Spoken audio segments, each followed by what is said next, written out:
Okay, let's start. Hi friends, ఎలా ఉన్నారు? మన ఇంట్లో ఏదైనా మనం కష్టాల్లో ఉన్నప్పుడు, తీవ్రమైన అప్పుల్లో మునిగిపోయినప్పుడు ఈ కర్మకి కారణం వేరే వాళ్ళు అని నిందిస్తాం. లైక్ కొంతమంది అమ్మలు చెప్తారు ఏంటంటే, మీ తాత జమీందార్రా, అప్పులు చేసేసి చెడగొట్టేశాడు, ఆయన చేసిన అప్పులకి మనం ఇప్పుడు తిప్పలు పడాల్సి వస్తుంది అని చెప్తారు. అంటే మనం ఉన్న ఈ సిచ్యువేషన్కి మన తాతలు నిందిస్తాం, అంటే కర్మని నిందిస్తాం. నిజంగా కర్మ ఇలా పనిచేస్తుందా? అలాగే మీరు జాబ్ కోసం రెజ్యూమ్లో క్వాలిఫికేషన్స్ని కాస్త ఎక్కువ చేసి రాశారు. కొన్ని నెలల తర్వాత మీ ఉద్యోగం పోయింది. నా జీవితంలో ఇలాంటి చెత్త విషయాలు ఎందుకు జరుగుతున్నాయి? బహుశా అప్పుడు రెజ్యూమ్లో అలా రాయడం వల్లే ఆ కర్మ నన్ను వెంటాడింది, అందుకే నాకు ఇలా జరిగింది అని మనం అనుకుంటాం. కర్మ నిజంగా ఇలా పనిచేస్తుందా? అలాగే మీరు రోడ్డు పక్కన ఉన్న ఒక పేద వ్యక్తికి కొన్ని డబ్బులు ఇచ్చారు. అదే రోజు సాయంత్రం మీరు ఎప్పుడో ఏదో బట్టలు కొన్నప్పుడు ఒక లక్కీ డ్రాలో రిజిస్టర్ అయ్యారు. అండ్ ఆ రోజు సాయంత్రమే మీకు లాటరీలో కారు తగిలింది. ఇప్పుడు మీరేమనుకుంటారు? నేను ఉదయాన్నే ఒక పేదవాడికి డబ్బులు ఇచ్చాను, ఆ కర్మ ఫలితంగా నాకు మంచి జరిగింది అని మీరు అనుకుంటారా? కర్మ నిజంగా ఇలా పనిచేస్తుందా? మనందరికీ కర్మ అంటే గతంలో చేసిన మంచి చెడు పనుల వల్ల వచ్చే శిక్ష లేదా రివార్డ్ అని అనుకుంటాం. నిజానికి అసలు కర్మ అంటే ఏంటి? కర్మ అంటే రివార్డ్ ఆర్ పనిష్మెంట్ సిస్టమా? పైన ఎవరో కూర్చుని మంచి చెడుల నోట్బుక్ రాసుకుంటూ ఎవరిని స్వర్గానికి పంపాలి, ఎవరిని నరకానికి పంపాలో ఎవరైనా డిసైడ్ చేస్తూ కూర్చున్నారా? అసలు కర్మ అంటే ఏంటి? సద్గురు తాను రాసిన పుస్తకం కర్మ అనే దాంట్లో ఏమన్నారంటే, కర్మ అనేది మనం మన కోసం రాసుకునే ఒక సాఫ్ట్వేర్ లాంటిది. ఇది మళ్ళీ మళ్ళీ రన్ అవుతూనే ఉంటుంది. ఎలాగైతే ఒక ఫోన్లో ఒక సాఫ్ట్వేర్ ఎక్కించిన తర్వాత అది మళ్ళీ మళ్ళీ రన్ అవుతుందో, అలాగే కర్మ అనేది కూడా మన జీవితంలో మళ్ళీ మళ్ళీ రన్ అవుతూనే ఉంటుంది. ఈ సాఫ్ట్వేర్ మళ్ళీ మళ్ళీ రన్ అవడం వల్ల మన కర్మ ఒక వాసనలా మారుతుంది, ఒక సెంటులా మారిపోతుంది. ఈ వాసనని మనం ముక్కుతో పసికట్టలేం, కానీ మంచి లేదా చెడు వాసనలా ఇది ఇతర మనుషుల్ని, ఇతర పరిస్థితుల్ని అయితే ఆకర్షిస్తుంది, లేకపోతే దూరం కూడా చేస్తుంది. ఉదాహరణకు కొంతమందిని తీసుకోండి. ఎన్నిసార్లు బ్రేకప్ అయినా సరే మళ్ళీ వాళ్ళ జీవితంలోకి అదే అబ్యూజివ్ పార్ట్నర్స్ దొరుకుతారు. మరి కొంతమందికి ఆర్థిక విజయాలు వెంటనే వస్తూనే ఉంటాయి, వెంటనే సక్సెస్ అవుతూనే ఉంటారు. అలాగే కొంతమంది వెంటనే ఫెయిల్ అవుతూనే ఉంటారు. అలాగే కొంతమంది బాధ పడుతూనే ఉంటారు. వాళ్ళ జీవితంలో అప్స్ ఉన్నా డౌన్స్ ఉన్నా వాళ్ళు ఎప్పుడు బాధ మాత్రమే పడుతూ ఉంటారు, వాళ్ళు బాధను మాత్రమే ఆకర్షిస్తూ ఉంటారు. అందుకే సద్గురు ఏమన్నారంటే, కర్మ మనల్ని కంట్రోల్ చేస్తుంది అని అనుకుంటాం. నిజానికి కర్మ మనల్ని కంట్రోల్ చేయదు, మనమే దాన్ని కంట్రోల్ చేస్తాం. ఇదే మనకి తెలియదు. ఒకసారి దీన్ని కనుక మనం అర్థం చేసుకోగలిగితే మనం ఈ సాఫ్ట్వేర్ని రీరైట్ చేయొచ్చు. మన జీవితంలో మనమే డ్రైవర్ సీట్లో కూర్చుని కాన్ఫిడెన్స్తో ఆనందంగా బ్రతకొచ్చు. అలాగే ఈ కర్మని మన బాడీలో నుంచి, మన ఆలోచనలో నుంచి, మన ఎనర్జీలో నుంచి ఎలా క్లెన్స్ చేయాలనేది కూడా మీరు తెలుసుకోవాలనుకుంటే ఈ రోజు వీడియో మొత్తం చూస్తే మీకు అర్థమైపోతుంది. సో ఇంకా ఆలస్యం చేయకుండా లెట్స్ స్టార్ట్ ద వీడియో.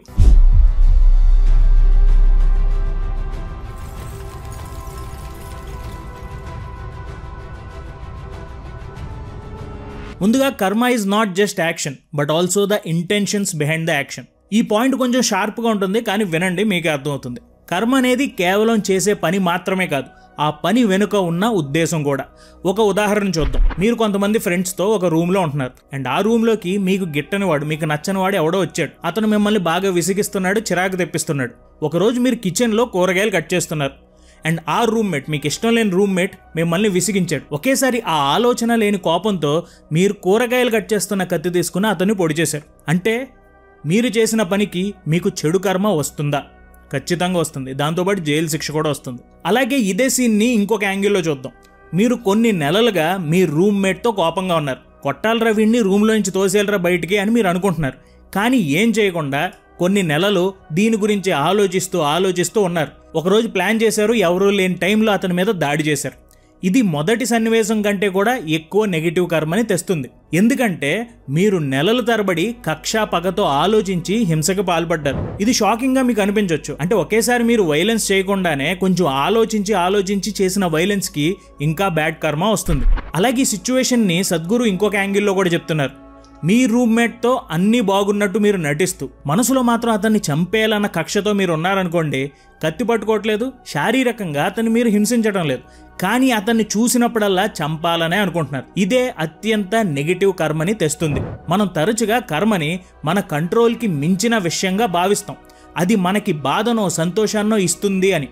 కానీ నిజానికి మన ఉద్దేశాలతోనే మనం బాధని, ఆనందాన్ని సృష్టించుకుంటాం.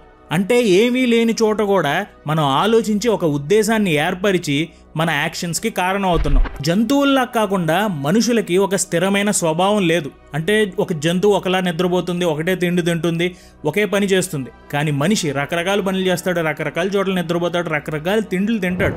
ఆలోచనల్లో, ప్రవర్తనల్లో దాదాపుగా ఎన్నో చాయిస్లు మనుషులకి ఉంటాయి. అలాగే మనం అనుకునే ప్రతి ఆలోచనకి ఒక ఫలితం కూడా వస్తుంది. అంటే మనం అనుకునే ప్రతి ఆలోచనకి ఒక బ్యాడ్ ఆర్ గుడ్ కర్మ అనేది ఉంటుంది. బ్యాడ్ కర్మ అంటే నెగిటివ్ పనులు చేయటం, గుడ్ కర్మ అంటే పాజిటివ్ పనులు చేయటం. చాలా మంది అనుకున్నట్టు కర్మ ఫలితంగా ఇలా జరుగుతుంది అని అనుకుంటారు. కానీ నిజానికి మన ఉద్దేశంతో, మన ఆలోచనలతో మన కర్మని మనమే క్రియేట్ చేసుకుంటున్నాం. ఉదాహరణకి బాధాకరమైన వ్యాధితో బాధపడే వ్యక్తి తన విధిని నిందించవచ్చు, నా కర్మ ఇంతే అని అనుకోవచ్చు. వ్యాధి వల్ల వచ్చే నొప్పిని తప్పించుకోలేరు, కానీ బాధపడటం మాత్రం తన చాయిస్. చాలా మంది బాధపడిపోతారు, కానీ నిజానికి వాళ్ళు అర్థం చేసుకోవాల్సింది ఏంటంటే బాధపడకూడదు అన్న చాయిస్ మన చేతుల్లోనే ఉంది. మీకు ఒక విషయం జరిగింది, మీకు ఒక బ్యాడ్ ఇన్సిడెంట్ జరిగింది, దాని నుంచి మీరు బాధపడతారా, నేర్చుకుంటారా, అది మీ చాయిస్. కర్మ అనేది మీ చాయిస్. మంచి కర్మ అంటే మంచి డెసిషన్స్ తీసుకోవడమే. And next chapter 2, memory, the hidden super power behind కర్మ. కర్మ ఎలా పనిచేస్తుందో తెలుసుకోవాలంటే ముందు మన మెమరీ గురించి మనం తెలుసుకోవాలి. 2013 అమెరికాలో కొంతమంది సైంటిస్టులు ఒక ఆసక్తికరమైన ఎక్స్పెరిమెంట్ చేశారు.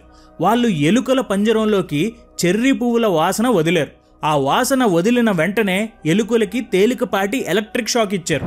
రోజులు గడిచే కొద్దీ ఆ ఎలుకలు చెర్రీ వాసన వస్తేనే భయపడిపోయేవి. కొన్ని రోజుల తర్వాత సైంటిస్టులు ఈ ఎలుకలకి షాక్ ఇవ్వడం మానేసినా కూడా వాసన వచ్చిన వెంటనే ఎలుకలు పారిపోయేవి, బాగా భయపడిపోయేవి. తర్వాత ఆ ఎలుకలకి పిల్లలు పుట్టాయి. అండ్ ఆ పిల్లలకి ఎప్పుడు షాక్ తగలలేదు. అండ్ వాటికి కూడా చెర్రీ పూల వాసన వచ్చిన వెంటనే భయంతో పారిపోయేవి. ఆ తర్వాత వాటి పిల్లలకి అంటే 3వ తరం వరకు ఈ భయం కొనసాగింది. అలాగే మన కర్మ కూడా మనల్ని వెంటాడుతుంది. కర్మ అంటే కేవలం మన జీవిత కాలానికే కాదు, లక్షల సంవత్సరాల జ్ఞాపకాలు. మనం చూసేది, వినేది, రుచి చూసేది, వాసన చూసేది, తాకేది, ఇలా మన 5 ఇంద్రియాల ద్వారా అనుభవించే ఏదైనా సరే మన లోపల స్టోర్ అయిపోతుంది. కొన్నిసార్లు మనకి తెలియకుండానే ఈ జ్ఞాపకాలు మనల్ని ప్రభావితం చేస్తాయి. ఎందుకంటే అవి మన లోపల చాలా లోతుగా దాగిపోయి ఉన్నాయి కాబట్టి. యోగా సాంప్రదాయం ప్రకారం ఈ జ్ఞాపకాలు 2 రకాలు.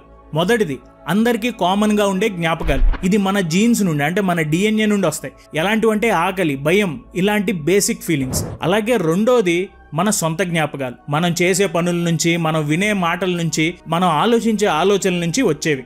ఈ 2 రకాల జ్ఞాపకాల వల్ల మనకి కర్మ అనేది క్రియేట్ అవుతుంది. మరి ఈ జ్ఞాపకాలన్నీ ఎక్కడ స్టోర్ అవుతాయి? అదే సంచిత. సంచిత అంటే ఒక పెద్ద స్టోరేజ్ ఏరియా అని అనుకోవచ్చు. దీన్ని మీరు ఇలా అర్థం చేసుకోండి. మన ఫోన్లో మెమరీ ఉంటుంది, అలాగే మనకి క్లౌడ్ మెమరీ కూడా ఉంటుంది. ఎప్పుడైతే మనకి కొన్ని ఫొటోస్ లేదా డాక్యుమెంట్స్ అవసరం ఉంటుందో మనం క్లౌడ్ నుంచి ఇవి డౌన్లోడ్ చేసుకుంటాం. సేమ్ ఇలాగే సంచిత కూడా పనిచేస్తుంది.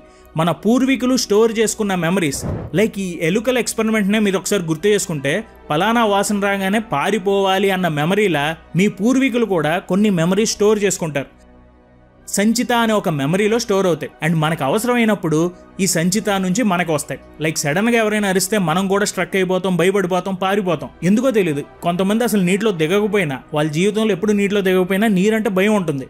అండ్ కొంతమంది ఎప్పుడు పెద్ద పెద్ద బిల్డింగ్లు ఎక్కరు, కానీ హైట్స్ అంటే చాలా భయపడిపోతారు. ఇది ఎందుకు ఇలా జరుగుతుందంటే they really don't know. So ఈ సంచిత నుంచి కొన్ని మన మెమరీలోకి డౌన్లోడ్ అవుతాయి అండ్ అవి మనతో అలా ఉండిపోతాయి. సో మనం చేయాల్సింది మన మెమరీలో ఉన్న బ్యాడ్ కర్మని డిలీట్ చేయాలి. అది ఎలాగా? అది తెలుసుకోవాలనుకుంటే ద పాత్ టు కర్మ లిబరేషన్ తెలుసుకోవాల్సిందే. మన లైఫ్లో మెయిన్ టార్గెట్ ఏంటో తెలుసా? మన కర్మ నుంచి మనం ఫ్రీ అవ్వడం. మీరు చూసుంటారు కదా, ప్రతి కల్చర్లోనూ ఒక క్రియేషన్ స్టోరీ ఉంటుంది. యోగా సైన్స్ ప్రకారం ఈ యూనివర్స్ మొత్తం ప్యూర్ ఇంటెలిజెన్స్ నుంచి స్టార్ట్ అయ్యింది. మీరు దాన్ని ఏమైనా పిలవచ్చు, దేవుడు అనొచ్చు, ఎనర్జీ అనొచ్చు, వైబ్రేషన్స్ ఏదైనా అనొచ్చు. మన అసలు గమ్యం ఏంటంటే ఈ ప్యూర్ ఎనర్జీతో మళ్ళీ కలిసిపోవడం. మరి ఈ టార్గెట్ని రీచ్ అవ్వకుండా మనల్ని ఏది బ్లాక్ చేస్తుంది? కర్మ. సద్గురు చాలా సింపుల్గా దీన్ని ఎక్స్ప్లెయిన్ చేశారు. నేను వేరు, వాళ్ళు వేరు అని అనుకోవడమే ఇక్కడ మెయిన్ ప్రాబ్లం అని చెప్తున్నారు. ఈ సెపరేట్ ఫీలింగ్ని కంటిన్యూ చేయడానికి చేసే స్ట్రగులే మన కర్మ బరువుని పెంచుతుంది. కొంతమంది యోగుల ప్రకారం మనకి 5 రకాల బాడీస్ ఉన్నాయి. Physical body, mind body, energy body, ఆ తర్వాత విజ్డమ్ బాడీ అండ్ చివరిగా బ్లిస్ బాడీ. కర్మ ఎక్కువగా మొదటి 3 బాడీస్లోనే పనిచేస్తుంది. వయసు పెరిగి శరీరం బలహీనపడినా, బ్రెయిన్ పవర్ తగ్గినా కర్మ మాత్రం ఎనర్జీ బాడీలో స్ట్రాంగ్గా ఉంటుంది. ఈ బాడీ నుంచి, మీ మైండ్ నుంచి మీ ఎనర్జీ లెవెల్లోకి కర్మ అనేది వెళ్తుంది. ఇంతకుముందు మనం చెప్పుకున్నాం, మన మెమరీలో మనం క్రియేట్ చేసుకున్న బ్యాడ్ కర్మని మనం డిలీట్ చేయాలి అని.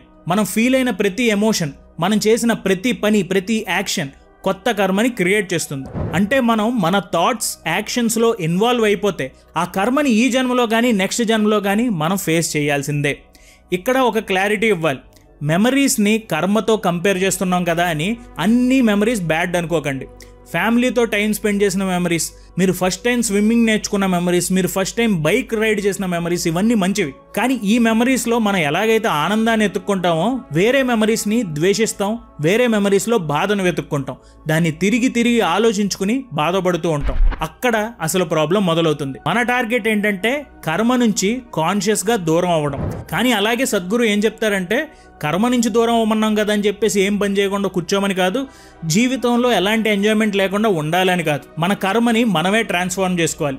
అదే ఇప్పుడు మీరు తెలుసుకునే point. Chapter 4, how to transform your కర్మ. మన కర్మని మనం ఎంచుకోలేం, కానీ దానితో ఏం చేయాలో మాత్రం మన చేతుల్లోనే ఉంటుంది. అసలు విషయం ఏంటంటే, మనం కర్మతో పుట్టాం నిజమే, కానీ దాన్ని కంట్రోల్ చేసుకుని దానికి అతుక్కుపోకుండా ఉంటే ఈ పుట్టుక చావుల సైకిల్ నుంచి మనం బయటపడవచ్చు. ఇది మన చేతుల్లోనే ఉంది. కానీ కొన్ని రూల్స్ మనం ఫాలో అవ్వాలి. ప్రతి పనిలో మన ఇంటెన్షన్ అనేది చాలా ఇంపార్టెంట్.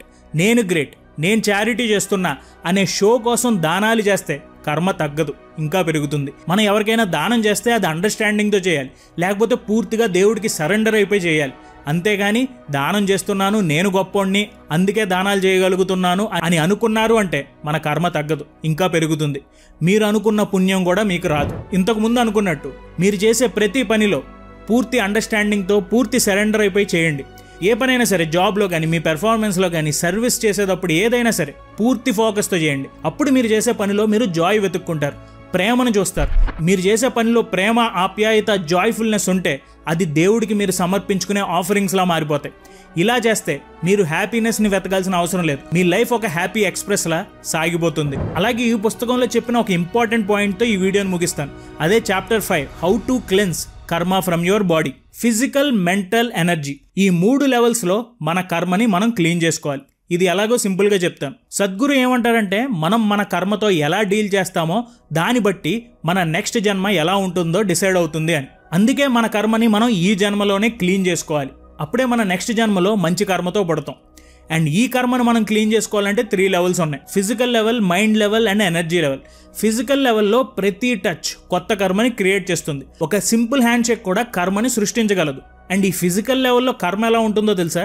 మీరు వర్క్ స్ట్రెస్లో ఉన్నప్పుడు మీ బాడీని మీరు అబ్జర్వ్ చేస్తే మీ శరీరంలో ఒక పాయింట్లో ఎక్కడో చోట పెయిన్ అనేది మీరు అబ్జర్వ్ చేయొచ్చు.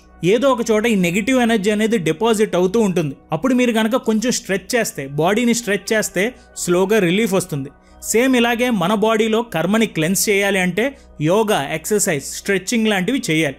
ఇది చాలా ముఖ్యం. అలాగే మైండ్ లెవెల్లో కీలకం ఏంటంటే ప్రస్తుతం. గతం అంతా మెమరీస్, మంచి ట్రిప్పులు, హ్యాపీ చైల్డ్హుడ్, ఫ్యూచర్ అంతా కలలు, డ్రీమ్ జాబ్, పర్ఫెక్ట్ హాలిడే, ఇవన్నీ బాగానే ఉంటాయి. కానీ నిజం ఏంటంటే ఈ క్షణం అనేదే మీ ఫ్యూచర్ అండ్ మీ పాస్ట్ కన్నా కూడా చాలా ముఖ్యమైనది. ఈ ప్రెజెంట్లో మీరు కనుక సాటిస్ఫైడ్గా పని చెయ్యకపోతే మీరు బ్యాడ్ కర్మాని క్రియేట్ చేసుకుంటూ వెళ్తారు. అంటే లైఫ్ అంతా నేను లదాఖ్లో తిరుగుతున్నట్టు ఒక హాలిడేలా ఉంటే బాగుంటుంది అనే ఎక్స్పెక్టేషన్ ప్రెజెంట్లో బ్యాడ్ కర్మాని క్రియేట్ చేస్తుంది. అలాగే మా ఇంట్లో పేకాట ఆడే అలవాటు ఉంది. మా తాత కూడా పెద్ద పేకాట ఆడేవాడు, పేకాట పాపారావు, అందుకని నేను కూడా ఆడతాను. ఇది నా బ్లడ్లోనే ఉంది అంటే మీ మైండ్లో మీరు బ్యాడ్ కర్మాని క్రియేట్ చేసుకుంటున్నట్టు. సో మైండ్ లెవెల్లో బ్యాడ్ కర్మ తగ్గాలి, గుడ్ కర్మ పెరగాలి అంటే ప్రెజెంట్ మూమెంట్ మీద ధ్యాస పెట్టండి.